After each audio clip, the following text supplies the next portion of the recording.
اللهم صل على سيدنا محمد یا رب صل وسلم. بسم اللہ الرحمن الرحیم. سورہ یوسف کا رکوع نمبر 8 اور 13ویں پارے کا رکوع نمبر 2. اس کی آیت نمبر یہ جو ہے وَلَمَّا فَتَحُوا مَتَاعَهُمْ وَجَدُوا بِضَاعَتَهُمْ رُدَّتْ إِلَيْهِمْ. آیت نمبر 65 یہاں تک ہم پہنچے تھے. یہاں سے انشاءاللہ آج میں اس کی تفسیر شروع کروں گا. وَلَمَّا فَتَحُوا مَتَاعَهُمْ وَجَدُوا بِضَاعَتَهُمْ رُدَّتْ إِلَيْهِمْ. بات یہ چل رہی تھی پچھلے ایپیسوڈ میں کہ یوسف علیہ السلام کے بھائی نے کہا تھا کہ میرے بھائی کو بھی لے کر آنا تو میں راشن دوں گا ورنہ کسی کو بھی راشن نہیں ملے گا. یعنی اس سے یہ ظاہر ہوگا کہ تم جھوٹ بول کر گئے تھے کہ تمہارا ایک بھائی ہے تو اس کی سزا یہ کہ کسی کو بھی پھر راشن نہیں ملے گا. تو انہوں نے آ کے اپنے ابا سے کہا کہ ابا ہمارے بھائی کو ہمارے ساتھ اب بھیجیں راشن کے لیے, ہم اس کی حفاظت کریں گے. ابا نے کہا کہ بھائی میں کیسے تم پر اعتماد کروں, جیسے میں اسی طرح اعتماد کروں جیسے میں نے یوسف کے معاملے میں اعتماد کیا تھا. پھر کہنے لگے حفاظت کرنے والا تو اللہ ہے, ارحم الراحمین ہے. تو اس کے بعد کیا ہوا؟ قرآن کہتا ہے وَلَمَّا فَتَحُوا مَتَاعَهُمْ وَجَدُوا بِضَاعَتَهُمْ رُدَّتْ إِلَيْهِمْ. جب انہوں نے سامان کھولا تو دیکھا کہ وہ ساری پونجی اسی میں پڑی ہوئی ہے. تو خوش ہو کے کہنے لگے یا ابانا ما نبغی, اے ہمارے ابا ہمیں اور کیا چاہیے. ہذہ بضاعتنا ردت الینا, یعنی ہمیں یوسف یعنی ہمیں عزیز مصر پر جو اعتماد جو کرنا ہے اس میں ہمیں اور کیا چاہیے. ہمیں اتنا احسان کر لیا ایک آدمی نے کہ ہذہ بضاعتنا ردت الینا, جو ہماری جمع پونجی تھی, جو ہماری خون پسینے کی کمائی تھی اس کو بضاع کہا جاتا ہے, جو ہماری جمع پونجی تھی ساری کی ساری واپس لوٹا دی. وَنَمِيرُ أَهْلَنَا, اب ہم اپنے اہل کے لیے راشن بھی لے کر آئیں گے. وَنَحْفَظُ أَخَانَا, اپنے بھائی کی ہم حفاظت بھی کریں گے. وَنَزْدَادُ كَيْلَ بَعِيرٍ, اور ایک اونٹ کے بقدر راشن اضافی لے کر آئیں گے جو بھائی کا ہوگا. ذَلِكَ كَيْلٌ يَسِيرٌ, یہ جو ابھی ہم راشن لے کر آئے ہیں یہ تھوڑا ہے, دوبارہ ہمیں جانا ہوگا اگلے سال یا اسی سال وہ جو بھی ہے, تو ہم بھائی کو ساتھ لے جائیں گے اور ایک اور ہم راشن کا وہ غلہ اپنے ساتھ لے کر آئیں گے.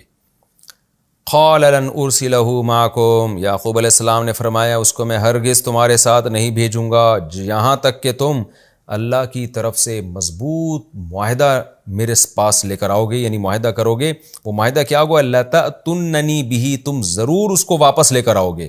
إِلَّا أَن يُحَاطَ بِكُمْ, اللہ یہ کہ تمہارا کوئی گھیراؤ ہو جائے, کوئی ڈاکو تمہیں پکڑ کے سارے قتل کر دیں, کوئی جیل میں ڈال دیا اور سب کے سب مارے جاؤ. وہ تو قدرت کی طرف سے کوئی حادثہ ہو جائے تو الگ بات ہے, لیکن ہر قیمت پہ تم نے اس کو لے کر آنا ہے. فَلَمَّا آتَوْهُ مَوْثِقَهُمْ, پس جب وہ اپنے ابا کے پاس آئے مضبوط عہد کے ساتھ, یعنی مضبوط عہد کیا انہوں نے, تو حضرت یعقوب نے فرمایا اللہ علی ما نقول وکیل, اللہ کارساز ہے, وہ جو کچھ ہم باتیں کر رہے ہیں اس پر وہ وکیل ہے, ہمارا ذمہ دار اللہ تعالیٰ ہے. یعنی اس کو حاضر ناظر جان کے ہم یہ معاہدہ کر رہے ہیں. جب یہ قافلہ تیار ہو کے اب مصر جا رہا ہے تو یعقوب علیہ السلام نے اپنے بچوں کو نصیحت کی, یا بنی لا تدخلوا من باب واحد, اے میرے بچوں, میرے بیٹو, ایک دروازے سے داخل نہ ہونا. وادخلوا من ابواب متفرقہ, مختلف دروازوں سے داخل ہونا. یہ یعقوب علیہ السلام نے کیوں کہا؟ تاکہ بیٹوں کو نظر نہ لگے. وجہ کیا تھی کہ ظاہر ہے یعقوب علیہ السلام ابراہیم علیہ السلام کی اولاد میں تھے, بہت خوبصورت تھے, انہی کی نسل میں تو بیٹا پیدا ہوا یوسف, جس کو اللہ نے آدھا حسن دیا. تو ظاہر ہے اتنے حسین کے بھائی بھی حسین ہوں گے اور قداور تھے, اٹریکٹیو تھے, پھر ان کے ساتھ بنیامین بھی. تو یعقوب علیہ السلام کو یہ خطرہ ہوا کہ ایک ہی دروازے سے جب یہ جائیں گے نا تو مصر کے لوگ اچانک دیکھیں گے کہ یہ ایک باپ کے اتنے سارے بیٹے ہیں, تو نظر نہ لگ جائے کہیں. ایسی صورت میں حدیث میں آتا ہے کہ العین حق, نظر جو ہے برحق ہے. یہ جو آج کل چھوٹی چھوٹی باتوں پہ لوگ وہمی ہو رہے ہیں یہ تو ایک الگ بات ہے, لیکن کسی کے بیٹے واقعی اتنے خوبصورت اور اتنے لہیم شہیم اور اتنی کثرت سے ہوں تو یہ ایک اچنبے کی بات ہے نا. نظر ایسی چیز کو لگتی ہے جو بالکل ہی ایک اچنبے کی چیز ہو, جو انسان کی توقع سے ہٹ کر کوئی کام ہو رہا ہو. تو اب سوال یہ پیدا ہوتا ہے کہ یہ پہلی مرتبہ میں یعقوب علیہ السلام نے اپنے بیٹوں کو کیوں نہیں کہا کہ الگ الگ دروازے سے داخل ہونا؟ جب فرسٹ ٹائم وہ راشن لینے کے لیے گئے تھے اس وقت کیوں نہیں کہا؟ دوسری دفعہ میں کیوں کہہ رہے ہیں؟ تو اس کی کچھ وجوہات ہیں. پہلی وجہ تو یہ ہے کہ اس دفعہ بنیامین بھی ساتھ ہے اور اس کی وجہ سے وہ ظاہر ہے وہ بہت خوبصورت ہوں گے کیونکہ وہ یوسف علیہ السلام کے سگے بھائی ہیں، تو نظر لگنے کا خطرہ پچھلی دفعہ کی نسبت زیادہ. اور اس سے بھی زیادہ معقول بات یہ تھی کہ مصر کے لوگ اب ان کو پہچان گئے تھے کہ یہ ایک باپ کے بیٹے ہیں. فرسٹ ٹائم جب گئے تھے تو لوگوں نے قافلہ سمجھا ہوگا، لوگوں کیا پتا ہوگا کہ سارے بھائی ہیں، یہ لوگ سمجھ رہے ہوں گے مصر سے قافلہ آیا ہے. لیکن جب یوسف علیہ السلام کے محل میں رہے، پتہ چلا کہ یہ سب ایک بھائی ہیں سب، تو پھر لوگوں میں یہ بات پھیل گئی. اب جب دوبارہ آئیں گے تو لوگ بولیں گے کہ یار وہ باپ کتنا خوش قسمت ہے جس کے اتنے خوبصورت بھائی ہیں، بیٹے ہیں، اور ایسے لہیم شہیم اور اتنے اٹریکٹیو. اور پھر لوگوں نے یوسف علیہ السلام کو ان کا اکرام کرتے ہوئے دیکھ بھی لیا تھا، تو ایک جیلسی بھی پیدا ہو سکتی ہے کہ ہمیں اتنا پروٹوکول نہیں مل رہا، ہم اتنے عرصے سے یوسف کے ساتھ ہیں اور یہ ان کو اتنا عزت مل رہی ہے، اتنا پروٹوکول مل رہا ہے. تو یہ تمام باتیں حسد پیدا کرنے کا ذریعہ تھیں، اور ظاہر ہے حاسد کی نظر لگنے کا خطرہ زیادہ ہوتا ہے. تو اس لیے یعقوب علیہ السلام نے کہا کہ اگلے دروازے داخل ہونا. اب اس میں ایک اشکال ہوتا تھا کہ بھائی یہ نظر وغیرہ سے بچنے کا اہتمام تو عام طور پہ وہ لوگ کرتے ہیں جن کا اللہ پہ توکل نہیں ہوتا. تو یعقوب علیہ السلام یہ نفی کر رہے ہیں کہ میرا اللہ پہ بہت اعتماد اور توکل ہے، میں تو صرف ایک اسباب کے درجے میں یہ اختیار کر رہا ہوں. میرا یہ ہرگز عقیدہ نہیں ہے کہ ان اسباب میں کچھ رکھا ہوا ہے، میرا عقیدہ یہی ہے کہ ہوتا اللہ سے ہی ہے. تو اس لیے فوراً کہہ رہے ہیں کہ وما اغنی عنکم من اللہ من شیء، میں اللہ سے بچا کے تمہیں کوئی فائدہ نہیں پہنچا سکتا. اللہ کوئی نقصان پہنچانا چاہے گا تو ایک گیٹ سے داخل ہو، الگ الگ دروازوں سے داخل ہو، اس سے کوئی فرق نہیں پڑتا. ان الحکم الا للہ، اصل حکم تو صرف اللہ کا ہے. علیہ توکلت، اسی پر میں اعتماد کرتا ہوں. وعلیہ فلیتوکل المتوکلون، اور بھروسہ کرنے والوں کو اللہ ہی پہ بھروسہ کرنا چاہیے. یعنی اپنے بیٹوں کو بھی نصیحت کر رہے ہیں کہ بیٹا اسباب اختیار کیا کرو مصیبت سے بچنے کے، لیکن بھروسہ اللہ پہ کیا کرو. اللہ چاہے گا تو حفاظت ہوگی، نہیں چاہے گا تو جتنے مرضی دروازوں سے داخل ہو جاؤ پھر بھی نقصان ہوگا. وَلَمَّا دَخَلُوا مِنْ حَيْثُ أَمَرَهُمْ أَبُوهُمْ، اور جب وہ اپنے ابا کے حکم کے مطابق مختلف دروازوں سے داخل ہوئے تو ابا کی ایک چاہت پوری ہو گئی. آگے قرآن کہہ رہا ہے کہ یعقوب علیہ السلام کے دل میں جو تھا نا کہ میں اللہ پہ توکل کرتا ہوں، تو واقعی وہ اللہ پہ توکل کرتے تھے. ما کان یغنی عنہم من اللہ من شیء، یعقوب اللہ سے نہیں بچا سکتے تھے اپنے بیٹوں کو. یعنی یعقوب علیہ السلام نے جو بیٹوں کو مختلف دروازوں سے جانے کا حکم دیا تو اس میں یعقوب کی نیت یہ نہیں تھی کہ میں اللہ کے عذاب سے یا اللہ جو مصیبت پہنچانا چاہتا ہے اس سے میں اپنے بیٹوں کو بچاؤں. ظاہر ہے اللہ سے کون لڑ سکتا ہے اللہ. پھر سوال پیدا ہوتا ہے پھر یعقوب علیہ السلام نے یہ کیا کیوں؟ اللہ پہ چھوڑ دیتے نا کہ بھائی بیٹا ایک دروازے سے جاؤ یا الگ الگ دروازے سے جاؤ، جو ہونا ہے وہ تو مقدر میں وہ تو ہو کے رہے گا. تو قرآن اس کا جواب دے رہا ہے اللہ حاجۃ فی نفس یعقوب، اصل میں ایک حاجت تھی یعقوب کے دل میں، قضاہا، جس کو انہوں نے پورا کیا. وہ حاجت کیا تھی؟ بھئی ہم اپنی طرف سے تو مصیبت سے بچنے کا اہتمام کر لینا. جب انسان اپنی طرف سے مصیبت سے بچنے کا اہتمام کرتا ہے پھر بھی مصیبت پہنچتی ہے تو اس کو تسلی ہو جاتی ہے، اور اپنی کوتاہی کی وجہ سے جو مصیبت پہنچتی ہے اس میں تسلی نہیں ہوتی، بار بار نفس ملامت کرتا ہے کہ میں نے ایسا کیا کیوں. تو یہ یعقوب کے دل میں ایک حاجت تھی جو انہوں نے پوری کی. اور یہ قرآن کہتا ہے وجہ کیا ہے، اللہ پہ اعتماد کیوں کرتے تھے اور اللہ پہ اعتماد کے ساتھ ساتھ اسباب کیوں اختیار کر رہے ہیں. وجہ اس کی یہ تھی وَإِنَّهُ لَذُو عِلْمٍ لِمَا عَلَّمْنَاهُ، ہم نے جو ان کو علم دیا تھا اس کی وجہ سے وہ علم والے تھے. علم والوں کا یہی کام ہوا کرتا ہے کہ اسباب بھی اختیار کرتے ہیں لیکن اسباب پہ نظر نہیں رکھتے. ان کو پتہ ہے یہ اسباب خدا نہیں ہے، خدا وہ ہے جو عرش پہ بیٹھا ہوا ہے، چلے گی اس کی مرضی. کیسی بہترین بات ہے اس میں. وَلَٰكِنَّ أَكْثَرَ النَّاسِ لَا يَعْلَمُونَ، لیکن اکثر لوگ اس اصول کو نہیں جانتے ہیں. اکثر لوگ نہیں جانتے کہ اسباب اختیار کر کے توکل اللہ پہ کرنا ہے. اکثریت کی تو حالت یہ ہے کہ یا تو اسباب ہی اختیار نہیں کرو، صرف اللہ پہ اعتماد کرو، جس کو غلط اعتماد کہا جاتا ہے، یعنی بے موقع اعتماد کہتے ہیں، غلط تو نہیں، بے موقع اعتماد. یا یہ کہ اسباب ہی پر توکل کر کے بیٹھ جاؤ جیسے کہ غیر مسلم لوگ کرتے ہیں. یہ ہمارا رکوع الحمدللہ تفسیر کے لحاظ سے بھی کمپلیٹ ہو گیا. اس میں جو کچھ علمی نکات ہیں خلاصے کے طور پہ میں بیان کرتا ہوں، پھر ہم آگے چلتے ہیں. یعقوب علیہ السلام دیکھیں دوبارہ اپنے بھائی کو بنیامین کو بلا رہے ہیں. اس سے کتنا بڑا سبق ملتا ہے کہ اللہ اپنے بندوں کو کیسے کیسے آزماتا ہے. یعقوب علیہ السلام کی آزمائش میں اور اضافہ ہو رہا ہے. ابھی وہ دعائیں مانگ رہے ہیں کہ بیٹا میرا واپس آ جائے، اور اللہ دوسرے بیٹے کو بھی رکھنے کا انتظام کر رہے ہیں. اور دوسری بات یہ کہ انہوں نے ان کے کجاوے میں سامان رکھ دیا، یہ احسان، تاکہ ان کو رہے کہ بھئی احسان کیا ہے تو اس کی وجہ سے ہی واپس آئیں. تو اس سے ہمیں پتہ چلتا ہے کہ یوسف علیہ السلام تدبیریں بھی اختیار کر رہے ہیں. آج دینداروں میں تدبیر کی بہت کمی ہے، صرف دعائیں کرتے ہیں، تدبیریں اختیار نہیں کرتے. تو نہ صرف تدبیر میں رکھا ہے نہ دعا میں، دونوں کام کرنے چاہیے. اور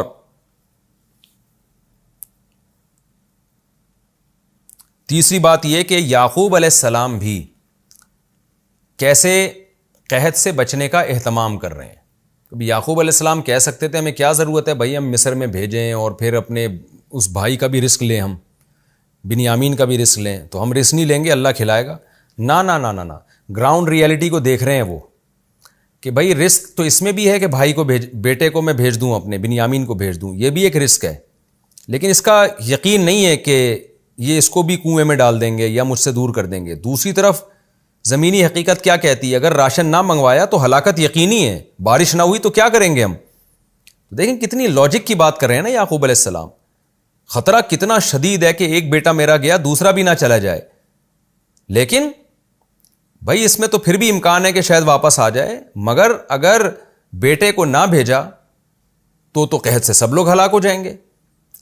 آج کے دیندار لوگ کیا کر رہے ہوتے ہیں؟ آج کا کوئی ہوتا ہمارے جیسا نالائق تو وہ کیا فیصلہ کرتا؟ بھائی بیٹے کو تو بھیجنا نہیں ہے، رہا مسئلہ کہ بارش نہیں ہو رہی تو کیا ہوگا، کوئی بات نہیں، دیکھا جائے گا، ابھی تو یہ تو کھاؤ نا راشن، یہ جب ختم ہو جائے گا تو دیکھیں گے کیا کرنا ہے.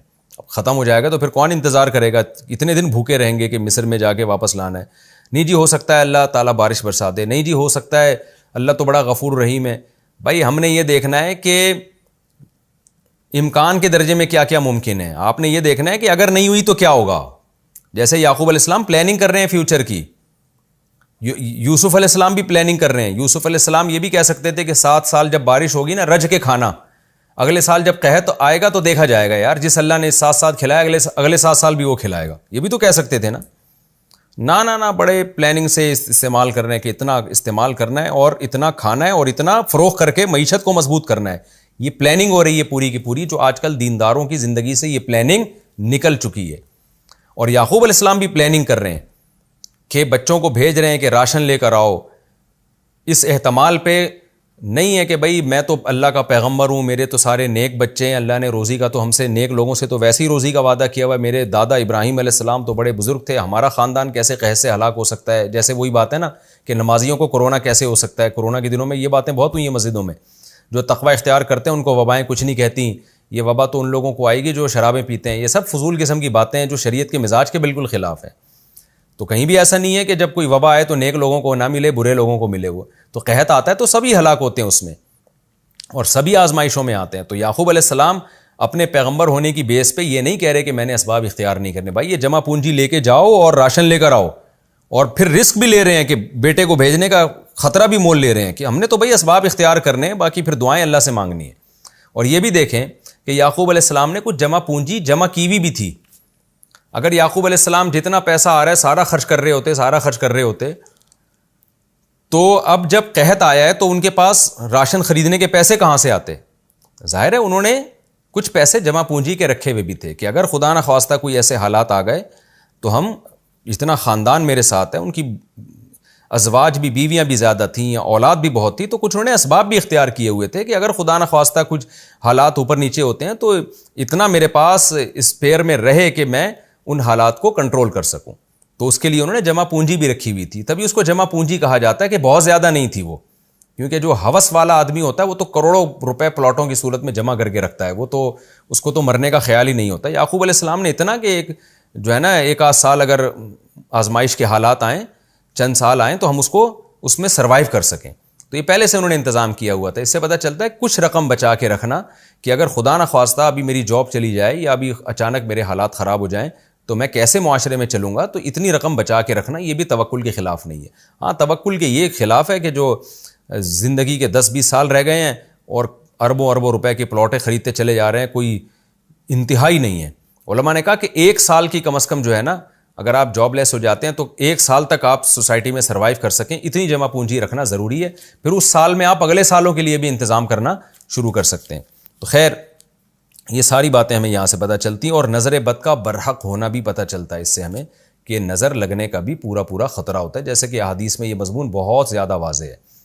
اور نظر سے بچنے کا اہتمام کرنا چاہیے. حدیث میں دعا سکھائی گئی ہے، اعوذ بکلمات اللہ التامہ من کل شیطان وہامہ ومن کل عین لامہ. اسی طرح سورہ فلق، سورہ ناس اپنے اوپر اپنے بچوں پہ دم کرنا چاہیے اس کو. باقی نظر ایک کوئی بھی اچھمبے کا کام ہو تب لگتی ہے. ایسا نہیں ہے کہ آپ کا بچہ آڑا ترچھا نیلا پیلا عجیب سا ہو, ناکیں بہہ رہی ہوں اور اس کو بھی ڈرتے ہوں کہ پتہ نہیں اس کو کہیں نظر نہ لگ جائے, تو یہ وہم بھی نہیں کرنا چاہیے. کوئی بھی ایک الگ سے ہی ہٹ کے کوئی چھو تو اس کو نظر کا خطرہ ہوتا ہے. یہ ہمارا رکوع کمپلیٹ ہوا. اب ہم آگے رکوع کی طرف چلتے ہیں. سورہ یوسف کا رکوع نمبر 9 اور 13ویں پارے کا رکوع نمبر 4. رکوع نمبر 4 نہیں, رکوع نمبر 3. یہ ہم اسٹارٹ کرتے ہیں. سب سے پہلے اس کا مختصر لفظی ترجمہ مختصر گرامر کے ساتھ, پھر انشاءاللہ اس کی تفسیر ہوگی. بسم اللہ الرحمن الرحیم. وَلَمَّا دَخَلُوا عَلَى يُوسُفَ, اور جب وہ بھائی آئے یوسف کے پاس, آوا الیہ اخاہ, آوا یووی ایوان, اوا تھا اصل میں اکرما کی طرح, ٹھکانہ دیا, مأوا کہتے ہیں نا ٹھکانے کو, ٹھکانہ دیا الیہ اپنی طرف یوسف نے, یعنی یوسف نے ٹھکانہ دیا اپنی طرف, اخاہ اپنے بھائی کو, یعنی اپنے سگے بھائی کو. قالا, اور کہنے لگے, انی بے شک میں, انا اخوکا میں تیرا بھائی ہوں, فلا تبتئس پس اب مایوس مت ہونا, بیما یا تنگ نہ ہونا. تبتئس بیس سے نکلا ہے, بیسا کہتے ہیں نا برا, تو اب برا محسوس نہ کرنا, یعنی اب تنگی محسوس نہ کرنا, بیما کانوا یعملون, ان عمل سے جو تمہارے یہ دوسرے بھائی سوتیلے بھائی کر رہے ہیں. یعنی اب جو تمہیں ٹینشن یہ دے رہے تھے تو اب اس پہ ٹینشن نہ لینا, میں تمہارا بھائی ہوں. فلما جہزہم, پس جب قافلے کو حضرت یوسف نے تیار کیا, بجہازہم اپنے سامان کے ساتھ, جعل السقایۃ, تو ایک پیالہ, سقایا وہ ساقی کہتے ہیں نا پانی پلانا, سقایا پانی پلانے والا پیالہ, بڑا قیمتی پیالہ ہوگا. جعل السقایۃ فی رحل اخیہ, تو اپنے بھائی یعنی بنیامین کے کجاوے میں وہ پیالہ رکھ دیا. ہو سکتا ہے خود رکھا ہو سکتا ہے کسی ملازم سے رکھوایا ہو, تو دونوں طرح امکان ہے. ثم اذن, پھر ندا لگائی, اذن یؤذن تأذینا, ندا لگانا, اذان کو اذان اسی وجہ سے کہتے ہیں کہ وہ اعلان ہے. مؤذن, ایک اعلان کرنے والے نے اعلان کیا, ایتھا العیر, اے قافلے والو, اے قافلے, عیر قافلے کو کہتے ہیں, اے قافلے والو, انکم لسارقون, بے شک تم لوگ چور ہو. قالو, وہ لوگ کہنے لگے, واقبلوا علیہم, اور ان لوگوں پر متوجہ ہوئے, اقبال کا معنی متوجہ ہونا, کہنے لگے اس حال میں کہ پیچھے متوجہ ہوئے, پلٹے لوگوں کی طرف, جو محل سے جو ایک بندے نے تو پکارا, پیچھے باقی کھڑے ہو کر دیکھ رہے تھے کیا ہو رہا ہے, تو سب کی طرف مڑ کے کہنے لگے, ماذا تفقدون, کون سی چیز ہے جو تم گم پا رہے ہو بھائی. فقد یفقد, فقدانن کا معنی کسی چیز کو گم پانا, ہم کہتے ہیں نا اس چیز کا فقدان ہے, کیا مطلب یہ چیز ہمیں مل ہی نہیں رہی ہے. کیا چیز ہے جو تم گم پا رہے ہو, جو تمہیں لگ رہا ہے کہ گم گئی ہے, جس کی وجہ سے ہمیں چور کہہ رہے ہو. قالوا, تو وہ کہنے لگے, نفقد صواع الملک, ہم بادشاہ کے پیمانے کو, صواع وہ پیمانہ جس سے ناپا جاتا ہے, یعنی وہ پیالے میں پانی بھی پیا جاتا تھا اور راشن بھی ناپا جاتا تھا, تو بادشاہ کا جو پیمانہ ہے, جو پیالہ ہے, وہ ہم گم پا رہے ہیں. ولیمن جاء بہ, اور وہ شخص جو اس پیالے کو لے کر آئے گا اس کے لیے کیا ہے, حمل بعیر, ایک اونٹ کا بوجھ ہے. حمل, وہ حمل یعنی حمل سے نکلا ہے, بوجھ, یعنی ایک اونٹ کے برابر اس کو راشن ملے گا فری میں, صرف اس خدمت کے بدلے میں کہ کون بادشاہ کا پیالہ نکال کے لاتا ہے. تو ہم چاہتے ہیں کہ ہم آپ کا سامان چیک کریں, ہو سکتا ہے آپ کے پاس ہو تو ہمیں وہ مل جائے گا پورا جو ہے نا, مجھے مل جائے گا وہ پورا ایک اونٹ کا راشن. وَأَنَا بِهِ زعیم, اور میں اس کا دعوے دار ہوں. زعیم کا مطلب دعویٰ کرنا. تو وہ شخص کہنے لگا, میں نے دعویٰ کیا, میں نے بادشاہ کو کہا ہے کہ ٹھیک ہے میں وہ پیالہ نکال کے لاؤں گا تو مجھے ایک پورا اونٹ راشن کا ملے گا, میں نے یہ چیلنج قبول کیا ہے. قالو, تو وہ کہنے لگے, تاللہ, اللہ کی قسم, لقد علمتم, یقیناً تم جانتے ہو, ما جئنا, ہم یہاں اس لیے نہیں آئے, لنفسد فی الارض, کہ ہم زمین میں فساد مچائیں, وما کننا, اور نہیں ہیں ہم لوگ, سارقین, چور, ہم کوئی چور لوگ تھوڑی ہیں. قالو, تو وہ کہنے لگے, فما جزاؤہ, سب مل کے کہنے لگے, دعویٰ تو ایک نے کیا تھا لیکن باقیوں نے اس کا ساتھ دیا, اور کہنے لگے, فما جزاؤہ, اچھا اس شخص کی جزا کیا ہے, ان کنتم کاذبین, اگر تم جھوٹ بول رہے ہو. تم تو کہہ رہے ہو کہ ہم چور نہیں ہیں, لیکن اس شخص کی جزا کیا, اس شخص سے مراد وہ شخص جس نے تم میں سے چوری کر کے پیالہ اپنے سامان میں رکھا, اس کی بدلہ کیا ہے اگر تم جھوٹے نکلے. قالو, تو وہ کہنے لگے, یہ یوسف کے بھائی کہنے لگے, جزاؤہ, اس شخص کا بدلہ یہ ہے, من وجد فی رحلہ, کہ جس کے رحل سے, جس کے کجاوے سے وہ پیالہ پایا جائے فہو جزاؤہ تو وہی شخص اس کا بدلہ ہے، اسی کو رکھ لینا. کذالک نجزی الظالمین، ہم ظالموں کو اسی طرح سزا دیا کرتے ہیں. ہمارا قانون یہی ہے کہ جس کے سامان سے جس پہ چوری ثابت ہوتی ہے اسی کو غلام بنا کے رکھ لیا جاتا ہے. فبدأ بأوعیتہم، وعاء کہتے ہیں برتن کو، اوعیہ اس کی جمع آتی ہے. فبدأ تو اس شخص نے شروع کیا، بأوعیتہم بھائیوں کے سامان سے، قبل وعاء اخیہ یوسف کے بھائی کے سامان سے پہلے، یعنی بنیامین کے سامان سے پہلے ان باقیوں کے سامان سے شروع کر دیا تاکہ شک نہ ان کو. ثم استخرجہا، پھر نکال ڈالا اس پیالے کو، من وعاء اخیہ یوسف کے بھائی کے برتن سے، یعنی اس کے بیگ سے یا کوئی بھی چیز جس میں کوئی چیز جمع کی جاتی ہے اس کو وعاء کہتے ہیں، اصل میں تو برتن کو کہتے ہیں. کذالک، اللہ فرماتے ہیں اس طرح سے، کدنا ہم نے تدبیر کی، کاد یکید کیدن تدبیر کرنا، لیوسف یوسف کے لیے، اس طرح ہم نے یوسف کو طریقہ سجھایا کہ بھائی کو رکھنے کا یہ طریقہ ہے. ما کانا، نہیں تھا یوسف، لیأخذ ایسا کہ وہ لے لے، اخاہ اپنے بھائی کو، فی دین الملک بادشاہ کے دین میں، یعنی بادشاہ کے دین کے مطابق تو وہ اپنے بھائی کو چوری کے الزام میں رکھ ہی نہیں سکتے تھے، کیونکہ بادشاہ کا قانون یہ نہیں تھا کہ چور کو رکھو اپنے پاس، اس ملک کا قانون کچھ اور تھا. الا ان یشاء اللہ، الا یہ کہ اللہ ہی چاہتا، تو اللہ ہی چاہتا تو رکھ لیتے، تو اللہ نے چاہا تو یہ تدبیر سکھا دی اللہ نے. نرفع درجات من نشاء، جس کے چاہتے ہم درجوں کو بڑھا دیتے ہیں. وفوق کل ذی علم، اور ہر علم والے کے اوپر علیم ایک اور علم والا ہے، یعنی وہ اللہ ہے. قالو، تو جب بھائیوں نے دیکھا یہاں سے یہ پیالہ نکلا ہے تو کہنے لگے یوسف کے بھائی، این یسرق، کہ اگر اس نے چوری کی ہے، فقد سرق، تو تحقیق چوری کر چکا ہے، اخ لہ، اس کا ایک اور بھائی، من قبل، اس سے پہلے اس کا ایک اور بھائی تھا، یعنی یوسف تھا، وہ اس نے بھی چوری کی ہے. فَأَسَرَّهَا، أَسَرَّ يُسِرُّ اصرارًا کا معنی چھپانا، پس چھپایا یوسف نے، ہا اس کو، کس کو، جو بات آگے آ رہی ہے اس کو. یوسف فی نفسہ، یوسف نے اس بات کو اپنے دل میں چھپایا. کیا بات تھی؟ وَلَمْ يُبْدِهَا لَهُمْ، اور اس بات کو ظاہر نہیں کیا اپنے بھائیوں کے لیے.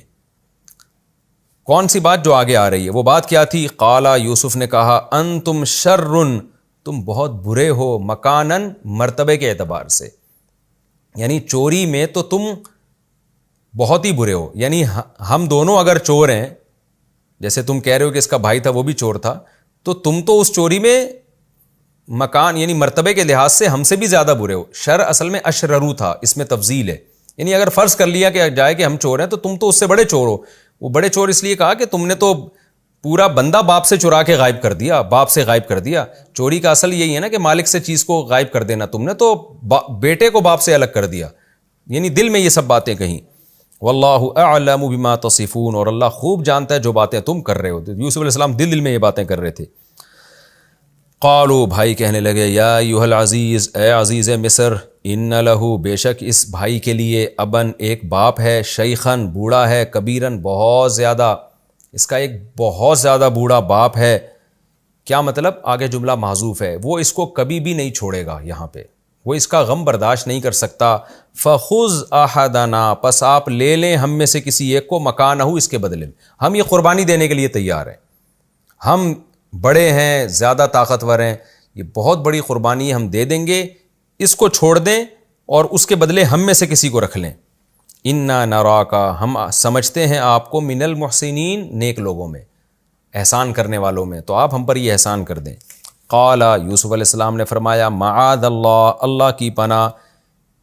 آگے من محذوف ہے، من ان ناخذ، یعنی اس بات سے اللہ کی پناہ کہ ہم لے لیں، الا، مگر صرف اسی شخص کو، من وجدنا متاعنا، کہ ہم نے پایا اپنا سامان، عندہ، جس کے پاس، یعنی اللہ کی پناہ ہے کہ ہم اس کے علاوہ کسی اور کو لے لیں، ایسا نہیں ہو سکتا. انا اذن، اگر ہم نے ایسا کیا تو اس صورت میں ہم لظالمون، ہم تو ظالم ہوں گے. ایسا کیسے ہو سکتا ہے کہ الزام کسی اور پر ثابت ہوا اور سزا کسی اور کو دی جائے؟ یہ نہیں ہو سکتا. یہ اس کا لفظی ترجمہ مختصر گرامر کے ساتھ ہو گیا. رکو نمبر 9 اور 3 کا. اب ہم انشاءاللہ اس کی تفسیر کی طرف آتے ہیں.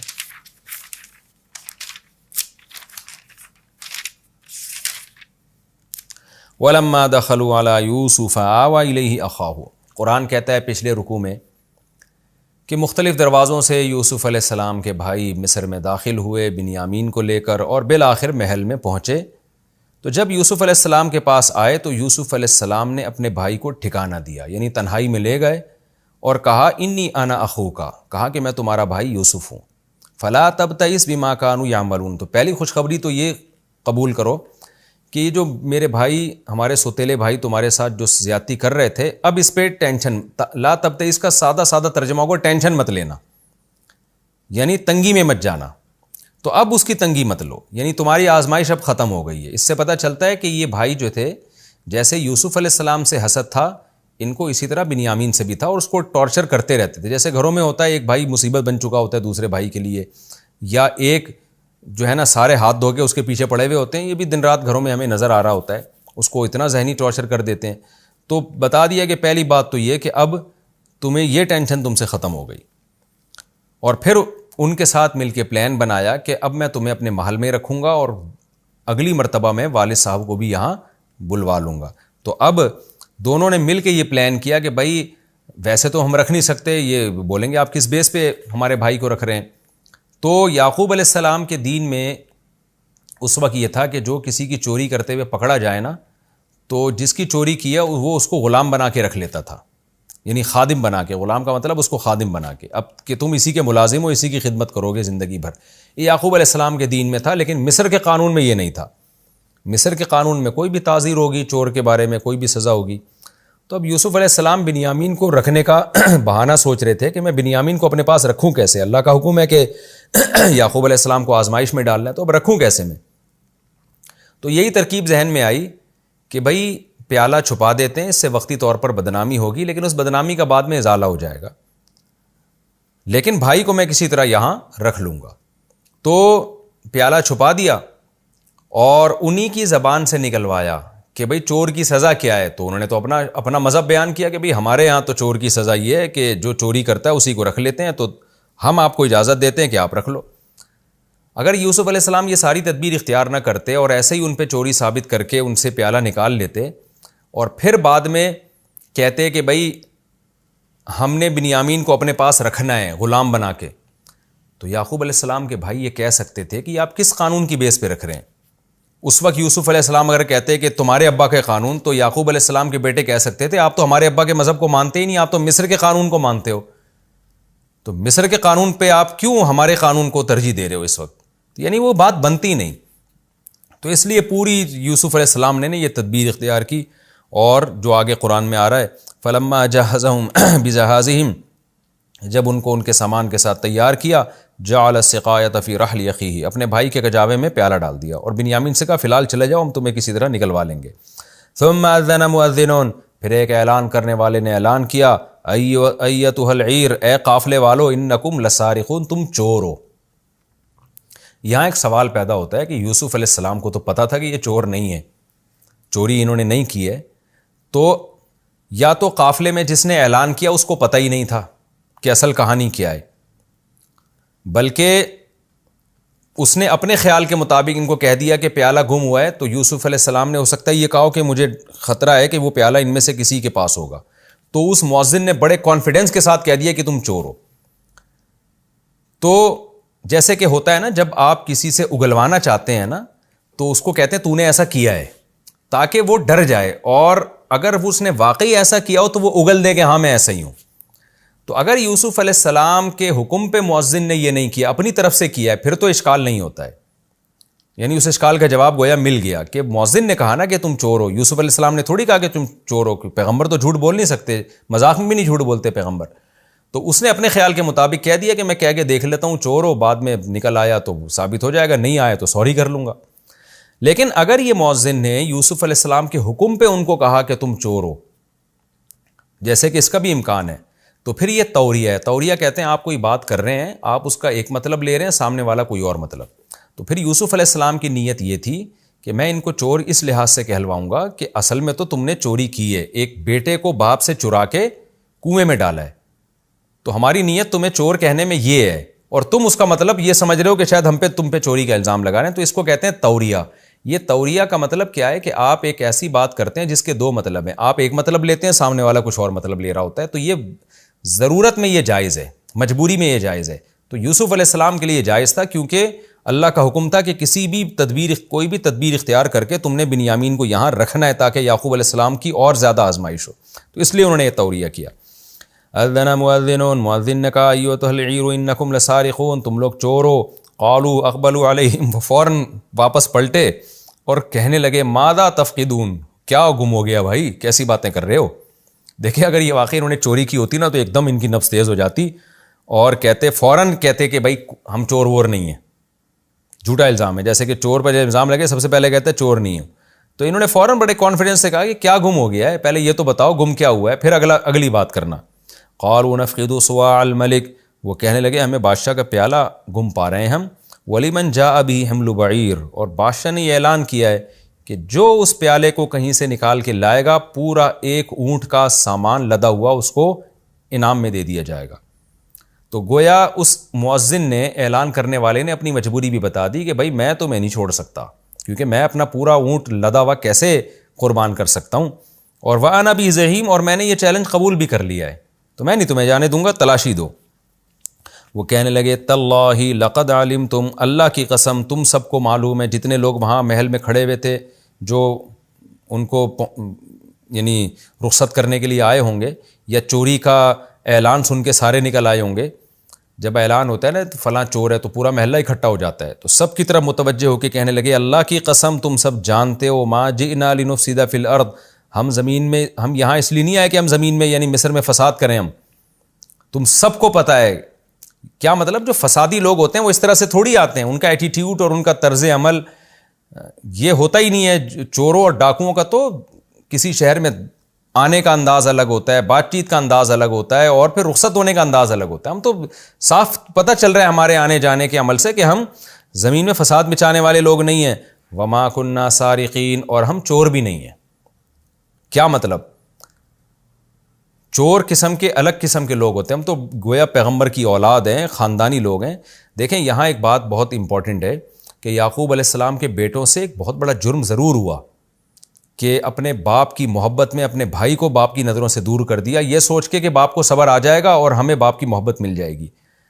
لیکن پیغمبر کی اولاد ان کا مینٹل لیول بہرحال اتنا اونچا تھا کہ وہ اس چوری کے الزام کو اپنے لیے بہت بڑی ذلت سمجھ رہے تھے. تبھی انہوں نے کہا ہم چور لوگ نہیں ہیں، مطلب ہم بڑے خاندانی لوگ ہیں، خاندانی لوگ چوری نہیں کیا کرتے.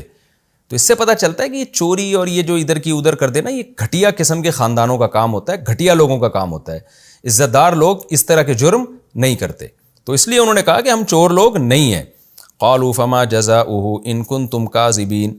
اس سے بھی پتہ چلتا ہے یعقوب علیہ السلام کے بیٹوں کے خاندانی ہونے کا کہ ان کو اپنے بارے میں کانفیڈنس تھا کہ ہم میں سے کوئی بھی چوری نہیں کر سکتا، ورنہ وہ شروع میں کہہ دیتے کہ بھائی تمہیں اگر تلاشی لینی ہے تو لے لو نا تلاشی، تو تلاشی لے کے تمہیں خود ہی پتہ چل جائے گا، اور جو چور ہو اس کو رکھ لینا اپنے پاس. لیکن وہ اتنے کانفیڈنٹ تھے کہ ہم زمین میں اللہ کی قسم ہم نہ فسادی لوگ ہیں، نہ اللہ کی قسم ہم چور لوگ ہیں. تو یہ کانفیڈنس آپس کا بھائیوں میں ایک دوسرے پر، یہ بھی اس کی علامت ہے کہ ان کے اندر یہ غیر اخلاقی حرکت نہیں تھی یوسف علیہ السلام کے بھائیوں کے اندر. قالوا فما جزاؤہ، کہنے لگے اچھا پھر بتاؤ اگر تم میں سے کوئی چور ثابت ہو جائے تو اس کی بدلہ کیا ہے اگر تم جھوٹ بول رہے ہو. انہوں نے فوراً کہا جزاؤہ ما وجد فی رحلہ فہو جزاؤہ، اس کا بدلہ یہ ہے کہ جس کے سامان سے نکلے اسی کو رکھ لو. تو ان کو تو اطمینان تھا ہمارے پاس نہیں ہو سکتا بھائی، ہم میں سے کوئی بھی چوری نہیں کرتا. کذالک نجزی الظالمین، ہم اسی طرح ظالموں کو سزا دیا کرتے ہیں. ان کو پتہ تھا دیکھیں بھائیوں کو کہ مصر کے قانون میں چور کی سزا کم ہے، اور ہمارے باپ کے مذہب میں جس مذہب کو ہم فالو کرتے ہیں اس میں چور کی سزا زیادہ ہے. تو ایسے موقع پہ بظاہر عقل مندی کا تقاضا یہ تھا کہ مصر کا قانون پیش کیا جاتا. یعقوب علیہ السلام کے بیٹے یہ کہہ دیتے کہ جس کے سامان سے پیالہ نکلے گا تو جو بھی تمہارا قانون کہتا ہے، تمہاری کورٹ کہتی ہے، جس سزا کا بھی وہ سزا دے دینا. ظاہر ہے وہ سزا کم تھی، لیکن یعقوب علیہ السلام کے بیٹوں نے کیا کہا، اس سزا کا ذکر کیا جو ان کے مذہب میں تھی. کیوں؟ اس لیے کہ ان کو پتا تھا ہمارے پاس سے تو نکل سکتا ہی نہیں ہے، ہم تو چوری ہم کر ہی نہیں سکتے ہیں، لہذا وہ سزا بیان کرو جو بڑی سزا ہے، تاکہ اور یقین ہو جائے کہ بھائی ہم بالکل بے گناہ ہیں. یہ ناممکن اپنا ٹائم ضائع کرو گے کچھ بھی حاصل نہیں ہوگا. جیسے لوگ کہہ رہے ہوتے ہیں نا یار اگر میری جیب سے یہ موبائل نکل آئے، اگر میرا چور ہونا ثابت ہو جائے تو میری گردن اڑا دینا. تو یہ مطلب نہیں ہوتا کہ گردن ہی اڑا دینا، مطلب یہ ہوتا ہے کہ نہیں ہوگا میرے پاس، یہ کانفیڈنس ہوتا ہے انسان میں، تو اس طرح کی بات کرتا ہے. تو اتنے کانفیڈنٹ تھے وہ کہ ہم چور نہیں ہو سکتے. قالوا فما جزاؤه ان کنتم کاذبین. یعنی یہ میں اتنی لمبی تقریر یہ سمجھانے کے لیے کر رہا ہوں کہ چوری بہت گھٹیا عادت ہے، بہت ہی غیر خاندانی اور نیچ ہونے کی دلیل ہوتی ہے چوریاں کرنا. اس لیے بچوں کو اس پہ بہت سخت سزا دیا کریں فوری طور پر، تاکہ وہ اس برائی کے کبھی قریب بھی نہ جائیں. قالوا جزاؤه ما وجد في رحل فهو جزاء كذلك نجزي الظالمين فبدأ بأوعيتهم قبل وعاء أخيه. وہ ان لوگوں نے بھی بڑی ہوشیاری سے کام لیا. جو مؤذن تھا نا جس نے اعلان کیا تھا، اس نے کیا کیا؟ بھائیوں سے پہلے شروع کیا. اس سے بھی یہ ظاہر ہوتا ہے کہ یوسف علیہ السلام نے اس کو بتا دیا تھا کہ چور وور نہیں ہے یہ، لیکن تم نے بنیامین کے سامان سے آخر سے نکالنا ہے. تو اس سے پتہ چلتا ہے، اس میں اشارہ ہے کہ اس کو پہلے سے پتہ تھا کہ یہ چور نہیں ہے، یہ پوری ملی بھگت سے ایک تدبیر ہو رہی تھی. تو تبھی اس نے باقی بھائیوں کے سامان سے پہلے نکالنا شروع کیا، کیونکہ اگر بنیامین کی طرف پہلے جاتا تو پھر بھائیوں کو شک ہوتا کہ لگتا ہے انہوں نے خود سے ہی رکھا ہے، تو ورنہ ان کو کیسے پتہ چل گیا کہ یہیں سے نکلے گا، تو پہلی دفعہ یہاں کیوں آ رہے ہیں؟ تو اس لیے پہلے بھائیوں کی تلاشی شروع کر دی. فَبَدَأَ بِأَوْعِيَتِهِمْ قَبْلَ وِعَاءِ أَخِيهِ. یوسف کے بھائی سے پہلے دیگر بھائیوں کے سامان کو چیک کرنا شروع کیا. ثُمَّ اسْتَخْرَجَهَا مِنْ وِعَاءِ أَخِيهِ. پھر یوسف کے بھائی کے بیگ سے نکال لیا. كَذَلِكَ كِدْنَا لِيُوسُف. اللہ کہتے ہیں یہ پوری تدبیر جو ہے نا، پیالہ رکھنا اور اس طرح سے مؤذن کا اعلان کرنا اور پھر انہی سے سزا اگلوانا کہ یہ سزا ہونی چاہیے اور پھر یہاں سے شروع کروانا، یہ ساری تدبیر ہم نے یوسف کو سکھائی تھی، یعنی ہم نے ان کو وحی کی تھی یا ان کے دل میں ڈالی تھی. ما کان لیأخذ اخاہ. یہ ممکن ہی نہیں تھا کہ یوسف اپنے بھائی کو رکھ لیتے چوری کا الزام لگا کے، یا کسی بھی طریقے سے فی دین الملک، مصر کے قانون میں. مصر کا قانون اس کی اجازت نہیں دیتا تھا، الا ان یشاء اللہ، الا یہ کہ اللہ ہی چاہے. جیسے کہ اللہ نے چاہا ایک تدبیر سکھا دی، ورنہ مصر کے لاء کے مطابق وہ نہیں رکھ سکتے تھے. نرفع درجات من نشاء. ہم جس کے چاہتے ہیں درجوں کو بڑھا دیتے ہیں. تو اس طرح اللہ نے یوسف کے درجوں کو اور زیادہ بڑھا دیا کہ ان کو ایک تدبیر سکھا دی تاکہ اللہ کے حکم پر عمل ہو جائے، ورنہ یوسف علیہ السلام کے لیے اللہ کے حکم پر عمل کرنا بڑا مشکل ہو جاتا.